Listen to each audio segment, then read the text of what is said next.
Bismillahirrahmanirrahim. Assalamualaikum warahmatullahi wabarakatuh. Alhamdulillahi rabbil alamin. Assalatu wassalamu ala ashrafil anbiya'i wal mursalin wa ala alihi wa ashabihi ajma'in. Wala hawla wala quwwata illa billahil aliyil azim. Allahumma la sahla illa ma ja'altahu sahla wa anta tash'alu hazana iza syi'ta sahla. Rabbi shrah li sadri wa yassir li amri wahlul 'uqdatam min lisani yafqahu qawli, amma ba'd. Pada yang terhormat pengurusi Masjid At-Taqwa yang saya kasihi, pada segenap asatizah, para alim ulama, para a'immah, para masyayikh di masjid yang mulia ini, wabil khusus kepada segenap hadirin wal hadirat hafizakumullah. Alhamdulillah, kita bersyukur pada Allah Subhanahu wa taala pada malam yang mulia ini dapat bersama-sama dengan pengajian kitab akidah ahli iman, dengan harapan ilmu yang kita dapatkan merupakan ilmu yang bermanfaat fi dini wa dunia wal akhirah.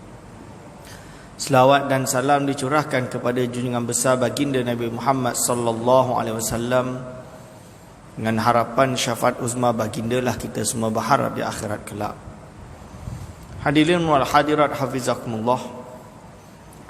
Tanpa membuang masa lagi, insya-Allah kita menyambung pengajian ini muka surat 28, Kas-su'ali wa kas-su'alil malakain. Jadi ini adalah membahas tentang sam'iyat, iaitu perkara yang kami dengar dan kami iman. Berarti dia panggil sam'iyat. Sam'iyat dari perkataan sama'. Sama' itu dengar. Sam'iyat, benda-benda yang kita dengar, kita iman. Jadi kita dah bahas tentang beriman wujudnya jin, wujudnya malaikat, adanya hari kiamat, adanya yang dinamakan kebangkitan, adanya syurga dan neraka. Ini benda yang kita wajib iman. Dan termasuk daripada itu adalah wa kas-su'alil malakaini fil qabri likulli man yajri alaihi ahkamul islami walau munafiqan wa ikhtulifa fi mudhhiril kufri. Maksud dia apa tuan-tuan? Juga membenarkan pertanyaan daripada dua malaikat di dalam kubur bagi setiap orang yang berlaku padanya hukum Islam. Maksudnya kita beriman ada malaikat nanti kat kubur tanya kita, Man Rabbuka, siapa Tuhan engkau? Man Nabiyuka, siapa Nabi kau? Mahia atau aina kiblatuka, mana kiblat engkau? Ditanya semua tu tuan-tuan dan puan-puan. Kalau tak dapat jawab, kenalah dia. Ustaz, kita tanam mayat tersebut, kita tersalah menghadapkan mayat, kita korek balik, kita pusing, tak ada pun malaikat. Tak ada dia duduk nak jawab. Itu memang diciptakan seperti itu. Iaitu Allah Subhanahu wa ta'ala menjadikan kita yang zahir ini tak nampak benda yang gaib. Roh tersebut dikembalikan ke dalam jasad dalam keadaan tidak dapat bergerak, melainkan amalannya yang akan menjawab perkara tersebut. Maksud dia, rationality dia tu dah dipandu dengan dia punya amalan baik atau buruk di dunia itu nanti. Hadirin wal hadirat hafizakumullah. Jadi tak adalah istilah letak kamera dekat kubur tengok kena siksa, tak. Sebab alam dia sudah alam barzakh, alam dia sudah alam kubur. Alam kubur ini berarti lain lah. Benda zahir ni tak nampak. Ini hadirin wal hadirat hafizakumullah. Ini termasuk yang dipanggil dengan khawarikul adah, perkara yang mencari adat. Akhirnya kita tak nampak, tapi kita iman. Kenapa kita iman? Kerana wujudnya nas, wujudnya ayat, wujudnya hadis yang sahih yang kuat, yang diterima untuk berhujah tentang beriman dengan perkara ini. Maka tugas kita sebagai hamba beriman, bukan mempertikaikan. Siapa yang akan ditanya? Likulli man yajri alaihi ahkamul Islam. Semua orang yang di dunia ini berlaku padanya hukum hakam Islam. Maksud dia apa, tuan-tuan Muhammad? Jadi saya tak ingat dah disyarahkan atau belum. Di dunia ini kalau zahirnya Islam, dia ambil syahadah, kita tahu dia solat, kita tahu dia puasa, kita tahu dia pergi haji, kita tahu dia bayar zakat, atau mungkin nakal-nakal pun dia memang Islam, dia mengaku Islam, dia syahadah Islam, berarti kita panggil dia Muslim lah di dunia ini. Yajri alaihi ahkamul Islam, berlaku padanya hukum hakam Islam. Berarti kalau dia sembelih, halal sembelihannya. Kalau dia meninggal, kita kena mandikan dia, kita kena kafankan dia, kita kena solatkan dia, kita kena kuburkan dia dekat kubur Islam, seperti orang Islam. Ini yajri alaihi ahkamul Islam. Tapi ada orang yang zahir dia macam tu, walau munafiqan, ni dia sebut, walaupun munafik. Masuk munafik ni bukan hipokrit biasa tu, yang kita dah kata, oh ini lah entah munafik lah entah ni, contoh dia kan. Bukan itu. Munafik yang dimaksud ini seperti dalam Al-Quran, innal munafiqina, sesungguhnya orang-orang munafik itu berada di darkil asfali, berada di neraka yang paling rendah. Darkil asfal ini neraka yang paling bawah. Berarti munafik yang hakiki yang kita maksudkan ini di dalam ayat tersebut adalah lebih teruk daripada orang Islam yang buat maksiat masuk api neraka walaupun dosa-dosa besar. Lebih teruk daripada golongan Yahudi, lebih teruk daripada golongan Nasrani, lebih teruk daripada golongan yang menyembah berhala, ubadatul asnam, pagan, lebih teruk daripada golongan yang tak percaya Tuhan. Sebab ini etis, ini tingkatan dia. Yang paling bawah fiddarkil asfali, iaitu orang yang zahir dia Islam, dia bersyahadah, nampak dia macam orang Islam, tapi hati dia kosong daripada iman. Hati dia tak percaya Allah, hati dia tak percaya dengan Nabi Muhammad. Ini bukan nampak macam Islam tapi kat belakang buat maksiat. Cuma dia percaya Tuhan, dia percaya Nabi Muhammad, itu Muslim, cuma berdosa lah. Macam tu lah kita kata. Kita kata orang yang buat dosa, asi ni orang yang buat maksiat. Tapi munafik yang dimasukkan di sini, zahir dia Islam, walaupun soleh. Maksud dia soleh, kita nampak dia solat, kita nampak dia. Kalau tak nampak pun, diam-diam pun kita nyorok-nyorok tengok pun dia solat, contoh dia.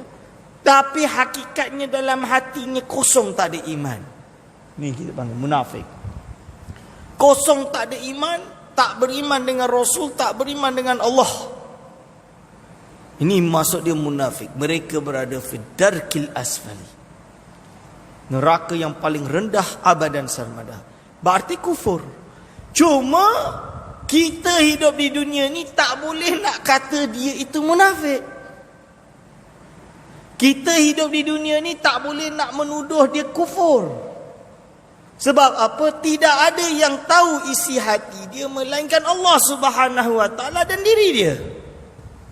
Sebab itu kita dilarang mengkafirkan orang. Kita dilarang untuk menuduh seorang itu munafik. Hatta di zaman Rasulullah sallallahu alaihi wasallam ada di kalangan mereka yang tinggal di Madinah yang memang munafik. Yang ini yang disebutkan dalam ayat tadi, fid darkil asfali. Dan bukan hanya itu, Nabi Muhammad ini Nabi.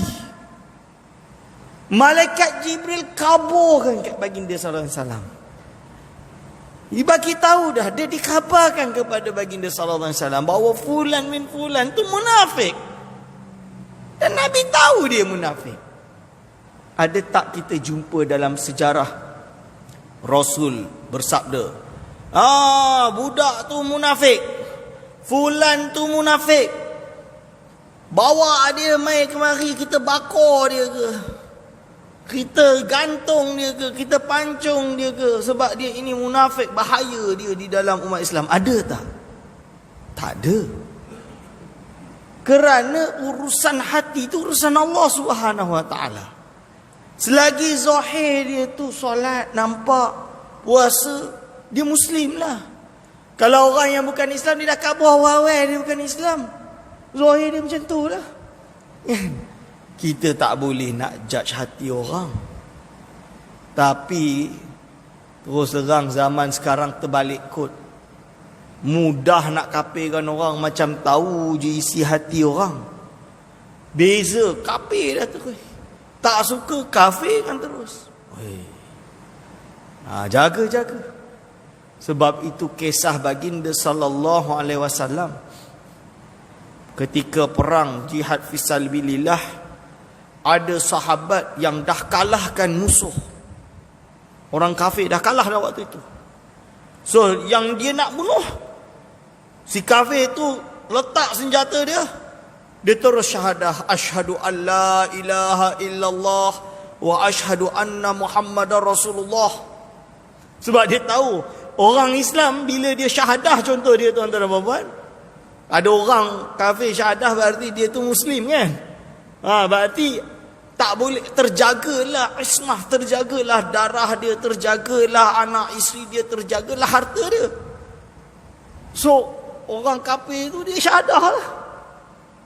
Tapi yang sahabat ni duk tengok, alah dia tahu ini dia syahadah ni sebab nak selamat je kan. Dikatuknya mati fulan tersebut. Tengah perang dikatuknya. Habis lepas tu cerita kat Rasulullah sallallahu alaihi wasallam. Rasul dengar ni terperanjat. Dia kata, engkau macam mana kau tahu hati dia masuk Islam sebab nak selamat je, tak iman dengan aku, tak iman dengan Allah? Mana kau tahu? Kau operate ke dada dia? Kau tengok ke hati dia ada iman atau tak ada iman? Ditegur oleh baginda sallallahu alaihi wasallam. Tak boleh. Dalam Al-Quran jelas, kalau ada manusia walau mithqala dzarratin minal iman, walau ada sebiji zarrah daripada iman sekalipun yang ada di dalam hati seseorang itu, maka Allah Subhanahu wa ta'ala menganggap dia itu orang beriman. Maksudnya Allah SWT menghukumkan dia sebagai orang yang beriman.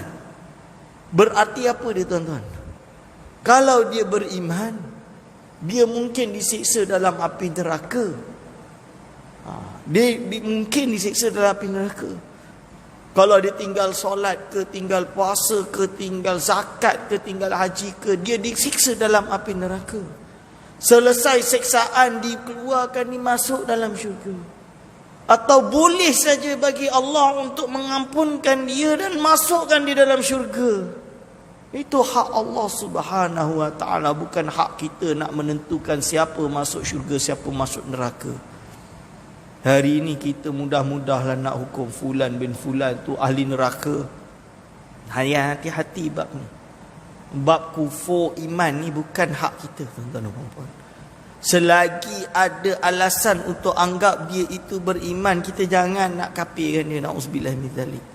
Urusan kafir tak kafir itu biar urusan mahkamah, bukan urusan kita. Mahkamah pun bukan pandai-pandai. Every single person have the right untuk mendapat fair trial. Tak boleh nak sewenang-wenangnya kita hukum kafir tu. Ini dia tuan-tuan dan puan hadirin wal hadirat hafizakumullah. Jadi siapa yang akan disoal oleh malaikat? Zahir dia di bumi ini berlaku padanya hukum Islam. Itu maksud dia. Kerana ada orang yang dia itu zahirnya bukan Islam. Mudhirul kufri. Ni yang disebut.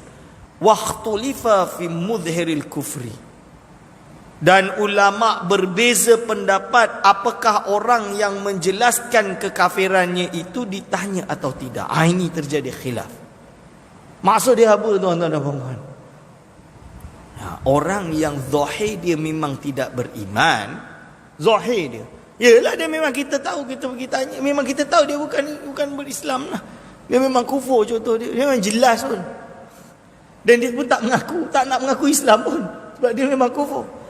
Ini terjadi khilaf di kalangan ulama. Akan ditanya atau tidak oleh malaikat Munkar dan Nakir. Kenapa? Sebab dah dia orang memang kafir. Nak buat macam mana? Berarti bagi kita sebagai orang Islam, kita beriman, dia terus diazab kubur lah. Kan? Atau ada yang berpendapat tetap ditanya, sebab itulah azab dia. Dia tanya marrabuka, dia tak dapat jawab. Atau dijawab salah. Hadirin wal hadirat hafizakumullah. Ustaz, kalau macam tu amalan kita yang menentukan tadi, apa gunanya kita talqin? Apa gunanya kita talqin? Sebab itulah ada ustaz bid'ah kan talqin, Rasul tak buat. Pertama, talqin itu apa? Dari perkataan laqana yuklaqinu talqinan. Maksud dia adalah mendikte, mengajar atau memberitahu. Lebih kurang macam itulah. Yang kedua, ulama membahas apabila ditalqin ini ada dua faedah. Faedah yang utama pertama adalah mengingatkan kita yang menguburkan ini bahawa soal Munkar Nakir itu benar.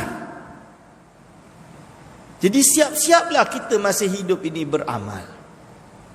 Ustaz tu tak payah ustaz. Ceramah Dr. Aiman dah cukup dah.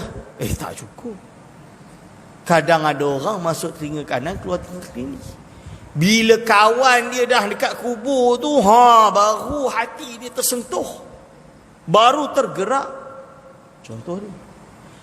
Yang kedua, dalam hadis sahih Bukhari, hadis sahih bahawa seseorang yang dikubur, dia akan mendengarkan hentakan kaki orang yang mengantar tu bila dia balik kan, di jalan tak tu dia dengar kuduk. Berarti setiap roh yang ada dekat kubur itu mungkin dengar. Kita tak kata mesti. Kita kata mungkin dengar. Kenapa mungkin? Kalau Allah berkehendak, yusmi'uhu, Allah dengarkan. Maksudnya Allah buat apa yang orang atau ustaz talqin ke atas tu didengarkan kepada mayat tadi, roh tadi. Ini. Atau boleh saja tak dengar. So apa masalahnya? Mayat tu dapat soalan bocor lah. Ada yang main-main macam tu. Yang kita kena tahu ni, ulama ada bahas kat dalam kitab. Nak bahas dalil, berlambak dalil dalam kitab-kitab. I'anatul Talibin, kitab. Macam-macam kitab dah bahas. Hujah-hujah dia dekat mana. Tapi yang jelas, kita buat ini, kira-kira lah kalau tuan-tuan dan puan-puan yang berada dekat kubur tersebut nak ke dikuburkan, biar kan macam tu. Kalau kubur-kubur dah, ciao. Okeylah, doakan untuk dia, ya Allah, Allahumma ghfirlahu warhamhu, khalas. Atau teringin jenazah kita dihantar dengan orang yang masih hidup ini, pewaris-pewaris kita merasa mufarakah, berpisah dengan kita. Entah dengan kewafatan kita meninggal, kita mati ini menjadi asbab untuk mereka tambah lebih bertakwa. Ada tak benar tersebut? Ini dibahas oleh ulama, semua ni dibahas oleh ulama. Jadi perbahasan talqin itu permasalahan khilafiyah. Ya. Bila khilaf, kita berlapang dada lah. Tak nak buat tak apa. Tapi janganlah tuduh yang buat ni bidah, sebab dia pun ada hujah dia. Dia pun ada reference dia. Dia pun ada kitab dia, bukan tak ada kitab. Hadirin wal hadirat hafizakumullah. Ini. Jadi malaikat munkar dan nakir. Siapa dia? Wal malakani, ada pun dua malaikat yang tersebut tadi, nama dia munkarun wa nakirun. Munkar dan nakir. Itu nama dia. Waqila, ada dikatakan yas'alul mu'mina mubashirun wa bashirun. Dikatakan dua malaikat yang bernama Mubashir dan Bashir akan menyoal orang mukmin. Jadi ada yang kata kalau orang mukmin Mubashirun wa Bashirun, sebab dia membawa kabar gembira. Dia tanya orang tu boleh jawab. Hadirin wal hadirat hafizakumullah. Jadi kita beriman wujudnya soal. Soal. Kerana apa? Di dalam sebuah hadis riwayat Imam Bukhari dan Muslim, kita panggil hadis muttafaqun alaih, al-abdu idza wudi'a fi qabrihi wa tawalla wa dhahaba ashabu hatta innahu la yasma' qar'ani alihima, atau qar'ani alihim atahu malakani. Itu hadis.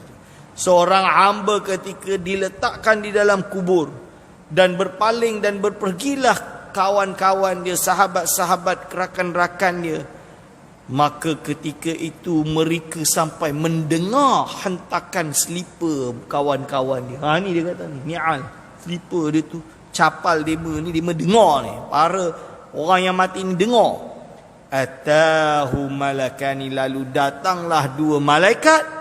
Faq'adahu, maka dia dudukkan fulan tadi. Fayakulani lahu ma kunta taqulu fi hadzal rajul, apa engkau berpendapat tentang hadzal rajul, iaitu Nabi Muhammad sallallahu alaihi wasallam, ila akhirih. Tanya, ini kau beriman tak dengan Nabi Muhammad sallallahu alaihi wasallam? Hadirin wal hadirat hafizakumullah. Termasuk perkara sam'iyat yang wajib untuk kita imani. Wa karru'yatil mu'minina rabbahum bila taqyifin, dan seperti olehnya orang mukmin dapat atau harus melihat Tuhan mereka bila taqyifin, dengan tanpa ada bagaimana. Ini dia maksud dia, tuan-tuan. Iaitu melihat, olehnya orang mukmin melihat Allah di akhirat kelak bila taqyifin, dengan bagaimana, tanpa bagaimana. Maksud dia apa? Kita beriman Allah dapat dilihat di akhirat kelak. Bagi orang mukmin yang Allah anugerahkan dia untuk dapat melihat Allah. Itu maksud dia, tuan-tuan. Kerana apa? Golongan Mu'tazilah. Golongan Mu'tazilah dia kata tak boleh. Maksudnya golongan Mu'tazilah, dia orang kata Allah tak boleh dilihat.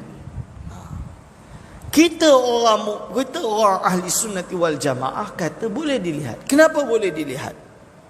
Dalam ayat Al-Quran, wujuhun yawma idzin nadhirah ila rabbiha nadhirah.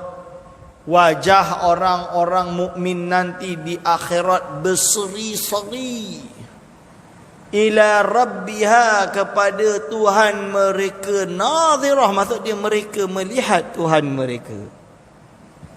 Hadirin wal hadrah hafizakumullah. Ayat Al-Quran.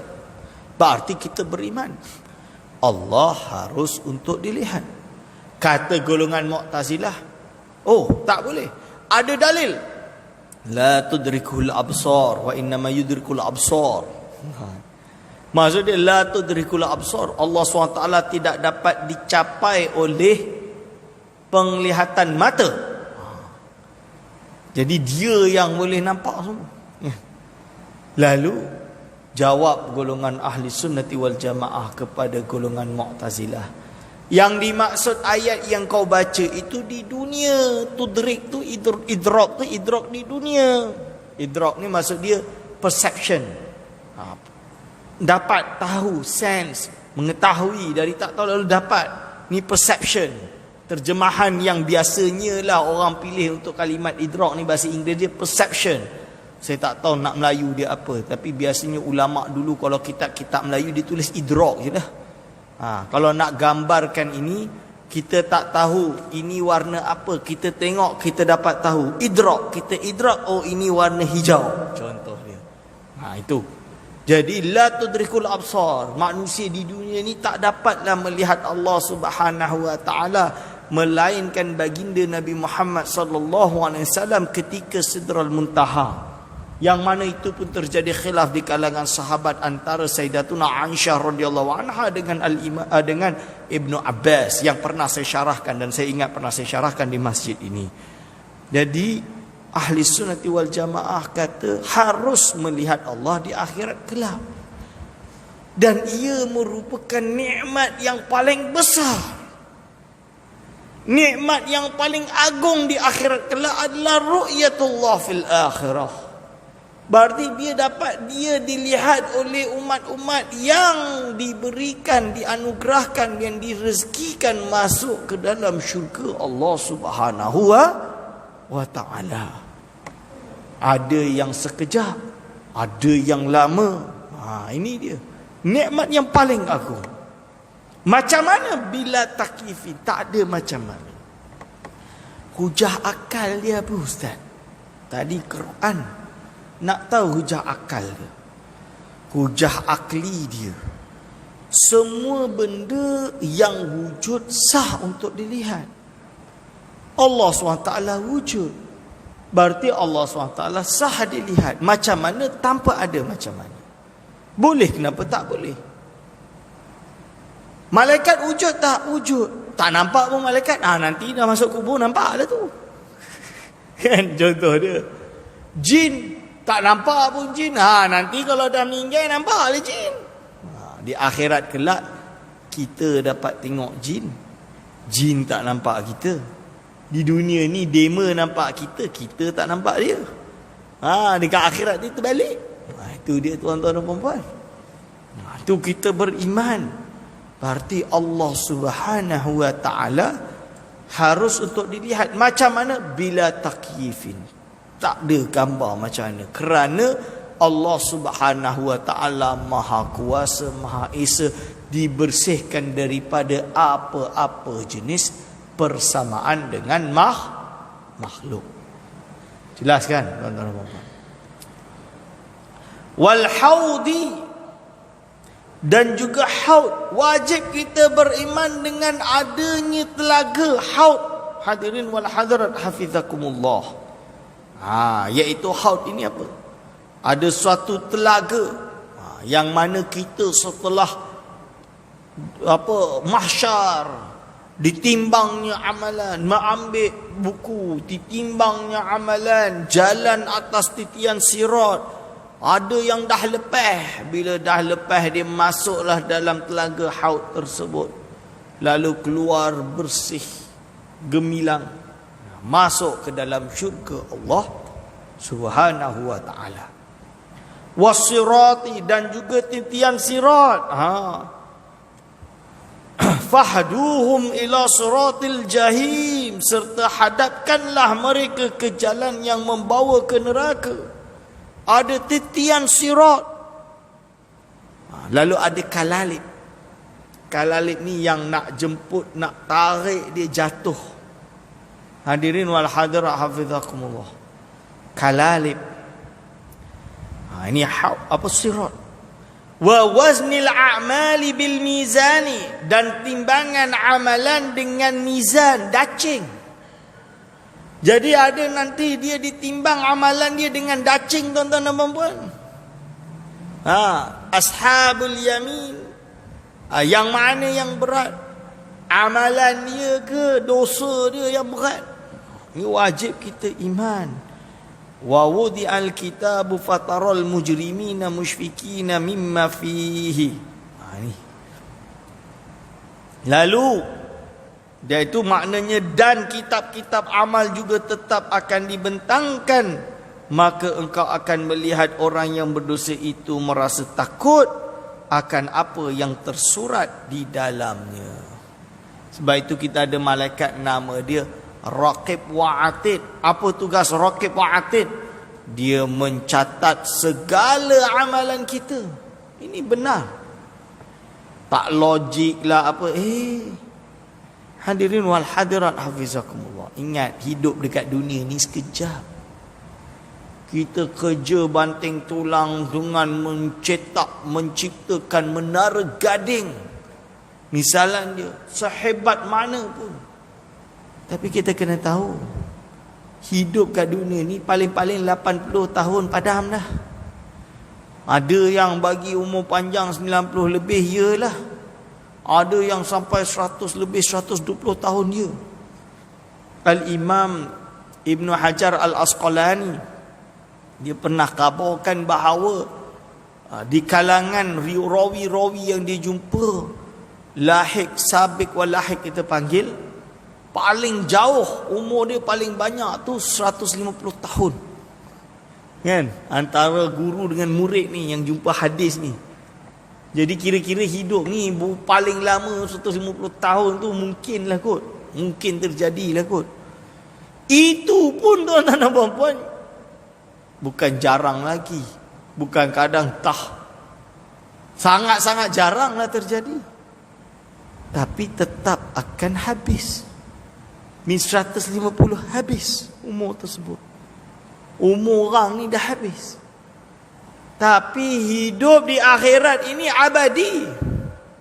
Jangan sampai kita masuk neraka abadi. Na'udzubillah min zalik. Itu kufur. Orang kufur, orang kafir, mereka berada dalam api neraka abad dan sarmada. Selama-lamanya. Hadirin wal hadirat hafizakumullah. Jadi wa waznil a'mali, ditimbang, wa akhzis suhufil a'mali, dan diambil kitab-kitab mereka, wa syafa'atir rasuli sallallahu alaihi wasallam, dan ingat kita beriman baginda Nabi Muhammad sallallahu alaihi wasallam ada syafaat. Jadi Nabi Muhammad ini ada syafaat, dipanggil dengan syafaat uzma. Apakah itu syafaat uzma? Iaitu faslul qada, memutuskan ketetapan qada, ketetapan hukum, ketetapan takdir. Maksud dia ada fulan ini macam mana? Baginda SAW bagi dia syafaat, selamatlah dia masuk syurga. Ini. Walahu syafa'atun, dan bagi baginda sallallahu alaihi wasallam ada banyak syafaat. Masuk banyak syafaat ni apa? Dia ada macam-macam syafaat. Okey. Wa syafa'ati sa'irir rusuli, dan juga syafaat sekalian para rasul. Syafaat sekian para rasul itu adalah nabi-nabi lain juga ada syafaat. Sebab tu ada satu hadis, walaupun sanad dia ada dipertikaikan, tapi ada yang mengukuhkan hadis tersebut. Ada yang datang kepada Nabi Adam kata, mereka minta, ya Adam, engkau adalah bapa kepada sekalian manusia, aku adalah anak-anakmu, turunmu, berilah syafaat kepada aku. Dijawab oleh Adam, aku tak boleh, dah habis dah syafaat aku. Syafaat aku dah limited dah. Aku makan buah khuldi. Contoh dia. Turun kepada Nabi lain, turun kepada Nabi lain, turun kepada Nabi lain, sampailah kepada Nabi Muhammad, baru diberikan syafaatnya. Wal muqarrabina, dan syafaat orang-orang yang ahlul ibadah, para aulianya pun boleh memberi syafaat. Disebut dalam kitab-kitab. Guru memberi syafaat kepada murid. Tapi illa liman adhilanah, kalau Allah SWT izinkan. Kalau Allah tak izinkan, tak dapat syafaat. Wasairil mu'minina, dan sekalian orang mukmin. Sebab itu kita buat baik dengan semua orang. Siapa tahu orang tu dapat memberi syafaat kepada kita. Sairil mu'minina, akthirul min akhwanikum, akthirul minal akhwan. Maksudnya kita perbanyakkan daripada kawan sahabat kita dengan harapan dia dapat memberi syafaat kepada kita. Lalu wa nufuzil wa'idi fi ta'ifatin minal mu'minin bidukhulin nar, tetap akan ada sebahagian di kalangan orang mukmin yang akan masuk api neraka. Kerana dalam nas hadis jelas ada orang mukmin akan menghuni di dalam neraka. So walaupun kita tahu Allah Maha berkuasa, dia akan boleh, harus bagi Allah mengampunkan hamba-Nya yang buat maksiat. Bagi dia SAW ada syafaat, banyak syafaat dia boleh bagi syafaat kepada umatnya. Tapi tetap akan ada yang masuk dalam api neraka, kerana Allah SWT dah janjikan di dalam nas-nas syarak. Ini hadirin wal hadirat hafizakumullah, tetap akan ada yang ditunaikan ancaman dia punya wa'id. Wa'id tu dia punya apa yang telah Allah sebutkan tentang ancaman yang akan diturunkan. Fi ta'ifatin minal mu'minin, di sebahagian golongan di kalangan orang mukmin, bidukhulin nari, dengan masuknya ke dalam api neraka. Wa adami khuludil mu'mini fin nari, dan tidak adanya kekalnya orang mukmin fin nari, di dalam api neraka. Iaitu tidak akan kekal orang mukmin dalam api neraka. Betul. Hadirin wal hadirat hafizakumullah, orang mukmin tidak akan kekal di dalam api neraka. Kalau ada orang mukmin yang masuk dalam api neraka, walau mithqala dzarratin minal iman, yang saya sebutkan tadi, walau ada sebiji zarrah dalam diri dia iman, maka dia tidak akan kekal di dalam api neraka. Dia mungkin diampunkan dan dimasukkan ke dalam syurga Allah Subhanahu wa taala. Sebab itu di dalam perbahasan ini, kembali tadi perbahasan orang yang zahir dia Islam di dunia tapi kufur di akhirat, itu munafik tadi. Ada juga iaitu terbalik. Cuma kita tak boleh nak hukum sebab kita tak tahu. Orang yang di dunia ini zahir dia kufur, tapi di sisi Allah dia itu mukmin di akhirat. Iaitu di dalam hidup zahir ni dia nampak macam kafir. Dia tak syahadah, dia tak solat, dia tak puasa. Kita tengok, kita kata dia kufur lah. Sebab kita nampak dia macam tu. Kita nampak ini memang bukan Islam. Pergi ke UK, ini bukan Islam lah, contoh dia. Tapi kalau dalam hati dia ada iman. Sebab iman itu apa? Yang betul iman itu adalah membenarkan dalam hati. Menyebut syahadah atau tidak khilaf dari kalangan ulama. Beramal dengan amal soleh adalah syarat kesempurnaan iman, bukan syarat iman.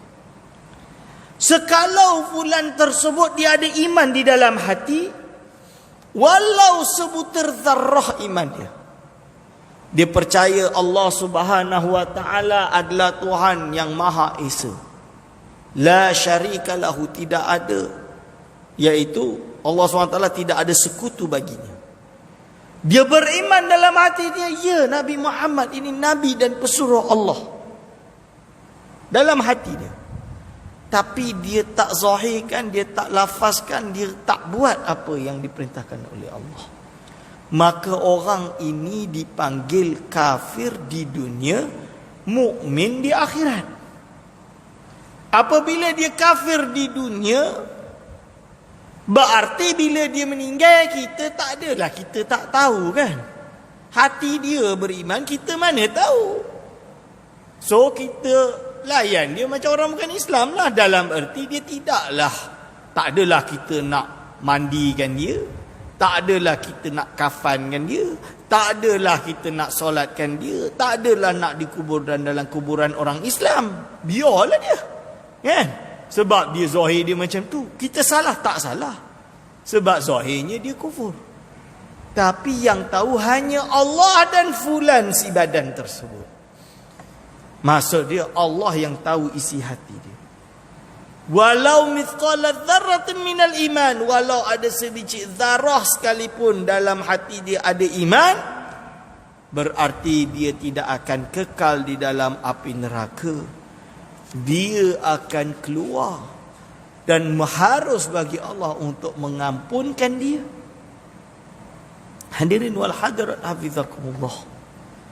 Ini jelas di dalam kitab-kitab. Kalau kita baca kitab-kitab tu, dia bahas tentang orang yang mukmin di dunia, kafir di akhirat. Orang yang kafir di dunia tapi mukmin di akhirat. Tapi itulah saya ingatkan, kita tak tahulah. Sebab apa? Kita tak tahu isi hati fulan tersebut. So, bukan kita nak judge. Sebab itu kita kena hati-hati. We cannot judge people. Tak boleh sama sekali kita menghukum atau menjudge sesuatu. InsyaAllah kita iktifakkan pengajian ini. Sambung lagi pada bulan hadapan tentang kematian. Aqulu qauli hadza astaghfirullah li wa lakum. Wassalamualaikum warahmatullahi wabarakatuh.